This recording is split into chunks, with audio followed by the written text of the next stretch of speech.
મહારાષ્ટ્રના નગર નિગમની ચૂંટણીના વલણો આવવાનું શરૂ થયું। પ્રથમ 2 કલાકમાં મહાયુતિ 211 સીટ પર આગળ છે। શરૂઆતી વલણમાં ભાજપ 122, શિવસેના 54 બેઠક પર આગળ। નગર નિગમની ચૂંટણીમાં એનસીપી પણ 35 સીટ ઉપર આગળ છે। શરૂઆતી વલણમાં મહાવિકાસ આઘાડી 49 સીટ પર આગળ, કોંગ્રેસ 32 અને શિવસેના યુબીટી 9 બેઠકો પર આગળ છે। शिवसेना यूबीटी 9 सीट पर आगे। भारतीय जनता पार्टी के लिए नगर निकाय चुनाव महाराष्ट्र में अच्छी खबर जो हम आपको बता रहे हैं, महाराष्ट्र में नगर निकाय चुनाव में रुझान शुरू हो गए हैं आने। 211 सीटों पर महायुति आगे चल रही है।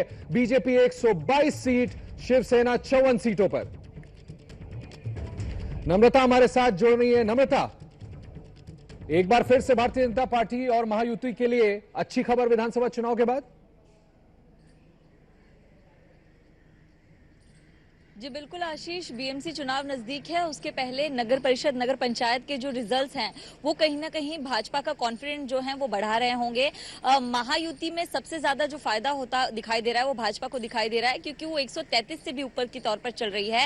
महाविकास आघाड़ी जो है वो इस चुनाव में कहीं ना कहीं बहुत पीछे है। महाविकास आघाड़ी का अगर जिक्र करें तो कांग्रेस जो है वो बाकी दोनों सहयोगी पार्टियों से बेहतर प्रदर्शन कर रही है।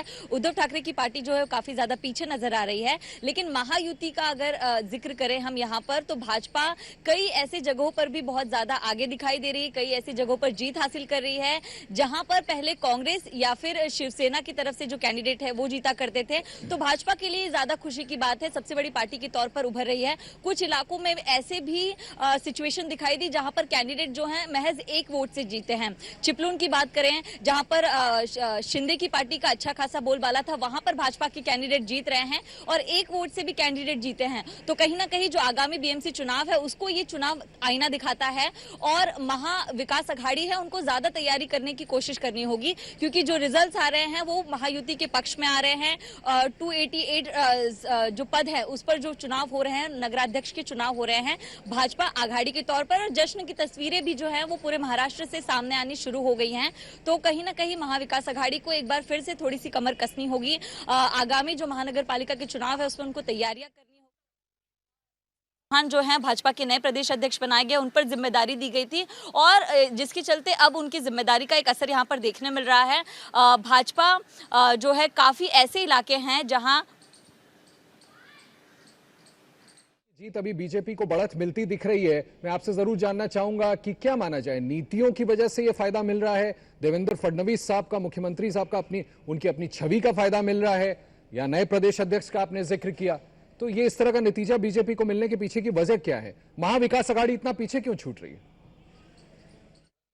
वजह ये भी है कि चुनाव 2 दिसंबर को हुए और 20 दिसंबर को हुए।